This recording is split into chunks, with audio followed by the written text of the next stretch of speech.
हसद छोड़ दो, मतलब जलना छोड़ दो, वरना दोज़ख की आग बहुत बुरी तरह जलाएगी। जितनी शिद्दत से तकलीफ़ और परेशानी में हम अल्लाह को याद करते हैं, उतना हम खुशी में नहीं कर पाते। ये उसकी मोहब्बत ही तो है कि वो अपनी याद दिलाता है अपने बंदे को। चाहता है कि उसका बंदा उसे पुकारे, और फिर जितनी तकलीफ़ देता है उतनी रहमतें भी नाज़िल करता है और अपनी मोहब्बत से भी नवाजता जाता है कोई इतनी मोहब्बत करने वाला।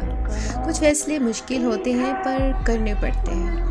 अपने आप को एक दफ़ा तोड़कर जोड़ लें, बस फिर हर पल मरना नहीं पड़ेगा, सुकून सा अंदर बस जाएगा, सब ठीक हो जाएगा। हमेशा अल्हम्दुलिल्लाह कहें और याद रखें, आपकी ज़िंदगी हज़ारों लोगों से बेहतर है।